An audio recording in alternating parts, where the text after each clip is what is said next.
Diwali season है और इस सीजन में आपको कोई कहे कि गोल्ड फ्री हो चुका है, अरे इसकी वैल्यू इतनी गिर चुकी है कि जब आप गोल्ड खरीदेंगे तो गोल्ड बेचने वाला जो ज्वेलर है ना, गोल्ड के साथ आपको पैसे भी देगा। आप कहेंगे कितनी बकवास बात कर रहे हैं, लेकिन ये सच है, ये सच में हुआ था। और ये हुआ था अमेरिका में, अमेरिका के न्यूयॉर्क स्टॉक एक्सचेंज के 138 साल की हिस्ट्री में ऐसा समय भी आया जब उसको जो कमोडिटी है ना, वो एक्चुअल में फ्री नहीं, एक्चुअल में माइनस में बेचनी पड़ी। हम बात कर रहे हैं गोल्ड की नहीं, ब्लैक गोल्ड की, जो कि क्रूड ऑयल होता है, मतलब कच्चा तेल। अरे 20 अप्रैल 2020 को क्रूड ऑयल की हालत इतनी बुरी हो चुकी थी कि उसका वैल्यू -$40 तक पहुंच गया था। -$40, मतलब जो आपको तेल बेच रहा था ना, आपको तेल के साथ साथ, मतलब एक बैरल के साथ $40 साथ में दे रहा था। दुनिया भर की इकोनॉमीज क्रैश हो गई, बड़ी बड़ी कंपनियां दिवालिया हो गई, ताले लग गए, लोग सड़क पे आ गए। पर इस क्रैश से 9 लोगों के एक छोटे से ग्रुप ने बना डाले 5,000 करोड़ रुपए, वो भी घर बैठे बैठे, मतलब वर्क फ्रॉम होम। 5,000 करोड़ रुपए कमाए उन्होंने, और हमारी कमाई तो आपका सब्सक्रिप्शन ही है। कर दो ना सब्सक्राइब जल्दी से। तो क्या वो सिर्फ लकी थे, मतलब किस्मत अच्छी थी, क्या उनकी जजमेंट अच्छी थी, या इस सारे के सारे बवाल के पीछे वही थे, मतलब ये सारी की सारी करतूत उन्होंने ही की थी। वो 9 ट्रेडर्स जो दबे पांव आए, दुनिया भर की इकोनॉमीज को हिला डाला और फिर चुटकी बजा के चले गए। क्रूड ऑयल जिसकी वैल्यू हमेशा बढ़ती देखी गई है, किस तरह से एकदम नीचे आ गई, मतलब नेगेटिव वैल्यू पे चली गई। अरे मजाक चल रहा है क्या, बताता हूं। ये कहानी शुरू होती है 80 और 90 के दशक के London oil and gas trading pit से, जहां पे ट्रेडिंग कंप्यूटर से, मोबाइल ऐप से नहीं, चीखों से, नहीं तो हाथ के इशारों से होती थी। अब ये पिट क्या होता है? अब ये ट्रेडिंग पिट इलेक्ट्रॉनिक ट्रेडिंग आने से पहले एक रिजर्व एरिया हुआ करता था। अब इस रिजर्व एरिया में अलग अलग तरह के वर्किंग क्लास ट्रेडर बैठा करते थे, मार्केट की एनालिसिस करते थे, अपनी अपनी स्ट्रैटेजी आपस में साझा करते थे और फिर जाके मार्केट में ट्रेड मार देते थे। अभी जो ट्रेडर होते थे ना, जो ट्रेडिंग पिट में ट्रेडिंग करवाया करते थे, सिर्फ एक भाषा जानते थे, पैसा कमाने की। अंधा पैसा और बहुत सारा पैसा। और इसी पैसा कमाने की कंपटीशन में, कट थ्रोट कंपटीशन, मतलब गला काट कंपटीशन के चक्कर में एक ऐसा ट्रेडर पैदा हुआ जो कि आगे चल के एक दिन ऐसी ट्रेड करने वाला था जो कि ट्रेडिंग की हिस्ट्री में नामुमकिन, इम्पॉसिबल मानी जाती थी। और उसी ट्रेड से कमाए गए कितने पैसे? 5,000 करोड़ रुपए। अब इसी ट्रेडिंग पिट में मिस्टर पॉल कमिंस, मतलब कडल्स ने सीखा क्विक एनालिसिस करना, रिस्क से प्यार करना। लेकिन इन्हीं स्ट्रेटजीज का इस्तेमाल करते हुए इसी ट्रेडर ने कैसे कमा डाले 5,000 करोड़ रुपए, वो भी एक ही दिन में। अब पॉल कमिंस को तो आप समझ गए, मिस्टर कडल्स को। लेकिन 2005 में जिन ट्रेडिंग पिट्स के वो बादशाह बने थे, उन्हीं ट्रेडिंग पिट्स को बंद कर दिया गया, एक तरीके से गैर कानूनी घोषित कर दिया गया।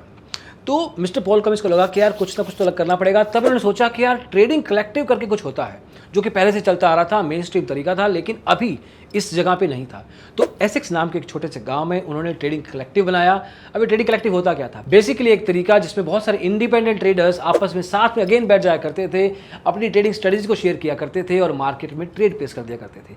तो एक मिली भगत थी जिसमें सब दोस्त यार मिलकर स्टॉक मार्केट में पैसा लगाते थे। अब मिस्टर पॉल कमिंस इस ट्रेडिंग कलेक्टिव में ऐसे यंग और एम्बिशियस ट्रेडर्स को लाया करते थे जो भयंकर ट्रेडिंग करते थे। इन सबको मिला के उन्होंने कंपनी भी खोली, नाम रखा वेगा capital.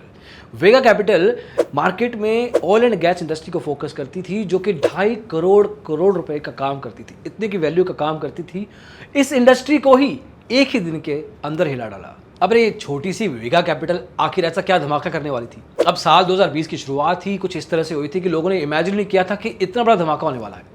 Covid was a big reason for the whole turmoil, मतलब पूरी दुनिया की इकोनॉमीज खराब हो रही थी, पूरी दुनिया के लोग घर बैठे थे, कंपनियां चल नहीं रही थी। पर इस सब केओस के बीच में ऑयल के प्राइसेस बिल्कुल नॉर्मल चल रहे थे। अब इसको थोड़ा ध्यान से समझना। ये तो हम सब जानते हैं कि कच्चा तेल ग्लोबली बैरल के हिसाब से बिकता है। जनवरी में 2020 के शुरुआत में ये $60 पर बैरल के हिसाब से बिक रहा था, लेकिन पेंडेमिक के कारण मार्च तक की वैल्यू $20 तक पहुंच गई। डिमांड कम, सप्लाई ज़्यादा हो रही थी, और इसी सप्लाई को कंट्रोल किया सऊदी अरेबिया और रशिया ने, और थोड़े ही दिनों में इस प्राइस को, $20 के प्राइस को स्टेबल कर दिया। अब प्राइस तो स्टेबल हो गया, लेकिन आपको और हम सबको ये समझने की ज़रूरत है कि दुनिया भर में क्रूड ऑयल्स फ्यूचर्स कॉन्ट्रैक्ट के हिसाब से बिकते हैं। मतलब आप भी फ्यूचर्स ट्रेडिंग करते होंगे, कमोडिटी में करते होंगे, लेकिन क्रूड ऑयल में भी फ्यूचर्स कॉन्ट्रैक्ट के थ्रू ही कमोडिटी ट्रेडिंग होती है। और इसी फ्यूचर कॉन्ट्रैक्ट का इस्तेमाल करते अलग अलग तरह के ट्रेडर अपना प्रॉफिट कमाते हैं। एक सही अंदाज़ा लगाते हैं प्राइस का, एक सही अंदाज़ा लगाते हैं समय का, उसके भी इस पर रिस्क लेते हैं और फिर वहाँ से पैसा कमाते हैं। पैसा कमाने की अपॉर्चुनिटी भी आती है और पैसा गंवाने की भी। पर हमारी कहानी के main character mister Paul Cummins तो इसी रिस्क को सीख के आए थे अपने ट्रेडिंग पिट से। तो इसी रिस्क का इस्तेमाल करते हैं, उसको मेजर करके अपनी कंपनी वेगा कैपिटल के थ्रू उन्होंने इन्हीं फ्यूचर कॉन्ट्रैक्ट्स को, इन्हीं कच्चे तेल के फ्यूचर कॉन्ट्रैक्ट्स को सही समय पे और सही रिस्क के साथ ट्रांजैक्ट करना शुरू किया और इतने ट्रांजैक्शंस की कि वो माला माल हो गए। यहाँ पे भी आप वही सवाल पूछोगे, अरे कैसे? चलो बताता हूँ। ये बात है 20 अप्रैल 2020 की, जब रात को सब सो रहे थे, ये जाग चुके थे, ये नो के नो ट्रेडर्स उठ चुके थे। अरे रात भर वो जाग के बहुत मेहनत की, लेकिन आपको लाइक बटन दबाने में कितनी को मेहनत लगती है? अब जल्दी से दबा दो ना। और इन्होंने शुरुआत की उन्हीं फ्यूचर कॉन्ट्रैक्ट्स में बाइंग एंड सेलिंग की। एक ऐसा कॉन्ट्रैक्ट खरीदा कि अगले दिन 2:30 बजे दोपहर को जो भी वैल्यू होगी उस तेल की, उसको हम खरीद लेंगे। अब ऐसा क्यों सोच रहे थे? इनका मानना था कि आगे चल के पूरा दिन तेल का जो वैल्यू है वो लगातार गिरने वाला है, और इसके लिए ऐसा नहीं कि ये किस्मत पे बैठे हुए थे, ये खुद भी तेल को बेचे जा रहे थे अच्छी खासी सप्लाई पे, अच्छी खासी वॉल्यूम के साथ। और जिस हिसाब से ये वॉल्यूम पे सेलिंग कर रहे थे, उस हिसाब से मार्केट में ऑयल की सप्लाई बढ़ रही थी और उसका प्राइस नीचे गिर रहा था। तो एक पॉइंट इन टाइम पे जो तेल की कीमत पर बैरल के हिसाब से $18 थी, 18 से 15 हुई, 15 से 10 से 5 से 2:08 पे जो 2:30 बजे का फ्यूचर कॉन्ट्रैक्ट उनको बाय करना था, उससे पहले ही 2:08 पे इस तेल की वैल्यू किसी ऐसा इमेजिन भी नहीं किया था 2000 साल की हिस्ट्री में, वो माइनस पे पहुंच गई। और माइनस इतना, -$38, और 2:20 तक की वैल्यू -$40 तक पहुंच गई। मतलब अब फ्यूचर कॉन्ट्रैक्ट को बाय किया जा सकता है प्रॉफिट के साथ, क्योंकि जब आप तेल बाय करोगे तो आपको जो सेलर है साथ में कैश भी देने वाला है। बड़े बड़े एक्सपर्ट्स सिर खुजाने लग गए कि आखिर ऐसा हो कैसे सकता है कि किसी चीज़ की वैल्यू नेगेटिव में चली जाए। जिन इन्वेस्टर्स ने बाइंग करके ऑयल पे, कमोडिटीज़ पे अच्छा खासा बुलिश स्टैंड ले रखा था, वो सब लोग सड़क पे आ गए। अरे बड़ी बड़ी कंपनियां क्रैश के चपेट में आ गई। यूएस की 5 तेल की बड़ी कंपनियों को 6 लाख करोड़ रुपए का नुकसान हुआ। एक्सॉन का नाम आपने सुना होगा, शेवरॉन भी एक ऐसी कंपनी है। ये दोनों कंपनीज एक तरीके से दिवालिया होने की कगार पे आ गई थी। क्यों? क्योंकि इनको 1.5 लाख करोड़ तक का कर्जा लेना पड़ा था। लेकिन सारे के सारे बवाल में एक ही कंपनी थी जो आराम फरमा रही थी, उसका नाम था वेगा कैपिटल। अब जनरली जिन्होंने भी इन्वेस्टिगेशन किया इसका, उनको लगा कि कोविड के कारण कुछ ना कुछ इम्पैक्ट हुआ होगा, एक शॉर्ट टर्म स्पेसिफिक लेवल का इम्पैक्ट है, होता रहता है मार्केट में। बट किसी को एग्जैक्टली ये समझ में नहीं आ रहा था कि अरे यार प्राइस नेगेटिव कैसे हो गया। और जब इन्वेस्टिगेशन की तो इसी वेगा कैपिटल का नाम आया। अब 1 मिनट ब्रेक लेते हैं, इस बात को समझने की कोशिश करते हैं। इकोनॉमिक्स में एक रूल होता है, लॉ ऑफ मार्जिन यूटिलिटी। अब शुरू में फॉर एग्जांपल अगर आप खाना खा रहे हैं, अगर आपने पहला बाइट लिया, आपको बहुत भूख लग रही थी, आपको बहुत अच्छा लगेगा। दूसरा बाइट लिया, अच्छा लगेगा लेकिन उतना अच्छा नहीं लगेगा जितनी पहली बाइट पे लिया। तीसरी, चौथी बाइट, 20वीं बाइट पे आपको ठीक ठाक, मतलब आप खाना खा रहे हैं, टीवी देख रहे हैं, मोबाइल पे हैं, अब आपको पता ही नहीं लग रहा है कि आप क्या कर रहे हैं, आप खाने की वैल्यू को समझ नहीं पा रहे हैं। एक पॉइंट इन टाइम आएगा जब आपका पेट भर चुका होगा, इतना भर चुका होगा कि आपको नींद आ रही है, अभी आपको सोना है, लेकिन तभी आपको कोई कहे कि यार 4 बाइट और खा ले, 3 बाइट और खा ले, 2 बाइट और खा ले, 1 बाइट और खा ले, तो आप कहेंगे यार इतना नहीं खा सकता, मेरे को उल्टी आ सकती है। मतलब आप नेगेटिव वैल्यू थ्रो करेंगे। यही नेगेटिव वैल्यू अगर आपको 5-10 बार की जाए तो आपको एक्चुअल में उल्टी आ जाएगी। और यही उल्टी हुई थी क्रूड ऑयल के साथ। जो नेगेटिव में वैल्यू आ रही थी ना, वो इसलिए आ रही थी क्योंकि इतनी सप्लाई हो चुकी थी कि लोग घबरा रहे थे कि अगर वैल्यू इससे ज़्यादा और कम हो गई तो मेरे को शायद और पैसे देने पड़ेंगे। अभी मुझसे $5 ले लो, एक बैरल साथ में ले लो, अभी मुझसे $10 ले लो, एक बैरल साथ में ले लो। ये वैल्यू 40 तक पहुंच गई और लोगों ने कहा कि यार $40 से ले लो, एक बैरल साथ ले लो, क्योंकि मुझे पता है कि शायद मुझे कल को आपको $200 देना पड़े, इसलिए आज सस्ते में ले लो, कल मैं आपसे बाय कर लूंगा अच्छे प्राइस पे। अब तेल का दाम तो नेगेटिव हो गया, लेकिन आप में और हम में तो एक पॉजिटिव रिलेशन है ना, तो यार लाइक कर दो।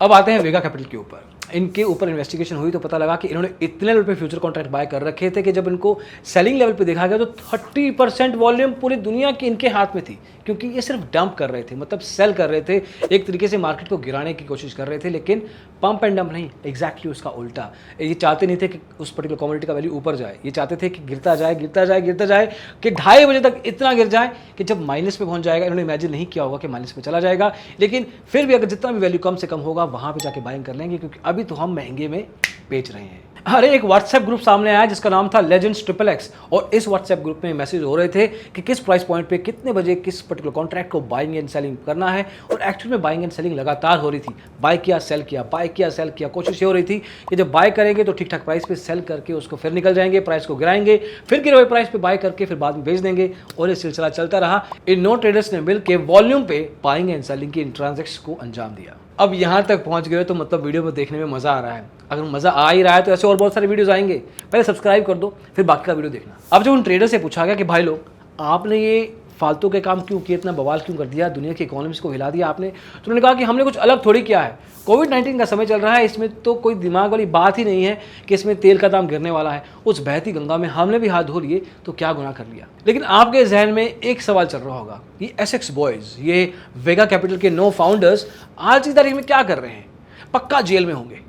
जेल, अरे कमर्शियल आर्ट गैलरी से लेके रेस कार कंपनीज तक ऐसा कोई शौक नहीं है जिन्होंने पूरा नहीं किया। फेरारीज और मेंशन से कंप्लीट अपनी लाइफ को बड़े रईस अंदाज से जीने की कोशिश कर रहे हैं। एक बात और अजीब है, इनको सपोर्ट करने वालों की कमी नहीं है, मतलब फैन बेस बन गया है, फैन फॉलोइंग बन गई है। उनका कहना है कि ये जो एसेक्स बॉयज़ हैं, वेगा कैपिटल के जो 9 ट्रेडर्स हैं, वो सिस्टम को मैनिपुलेट नहीं कर रहे थे, सिस्टम की खामियों को समझ के, जैसे कि बड़ी बड़ी कंपनीज मैनिपुलेट करती हैं प्राइसेस को, उनको तो कोई कुछ कहता नहीं है। जब इन 9 कॉमन इन्वेस्टर्स ने, ट्रेडर्स ने कुछ कर दिया तो आ गई दुनिया इन्वेस्टिगेट करने के लिए। लेकिन सवाल हमेशा यही रहेगा कि दुनिया भर के इन्वेस्टर्स को भी सड़क पे लेके आने वाले, बड़ी बड़ी कंपनीज पे ताला लगवाने वाले, बड़ी बड़ी इकोनॉमीज को परेशान करने वाले ये 9 ट्रेडर्स क्या अपने एक्शंस में सही थे? शायद उन्होंने पैसा कमाया है, बहुत सारा पैसा कमाया है, लेविश ज़िंदगी जी रहे हैं, लेकिन उस लेविश ज़िंदगी के पीछे कितने लोगों की मुश्किलात सामने है ये शायद किसी को नहीं पता। तो ये कितनी कहानी उस समय की जब तेल का दाम, कच्चे तेल का दाम नेगेटिव में पहुंच गया था। इस वीडियो में आपको बताने की कोशिश की है किस तरह से नेगेटिव हुआ, किसने नेगेटिव किया, क्यों किया, कितने पैसे कमाए, और ऐसी इंटरेस्टिंग कहानियों को जानने के लिए आप डिजिटल ब्लॉगर को सब्सक्राइब तो कर ही सकते हैं, लेकिन साथ में ये भी जरूर बताइएगा कि वेगा कैपिटल के जो लोग थे क्या वो अच्छे थे, बुरे थे, आपकी पर्सपेक्टिव क्या है। Thank you so much.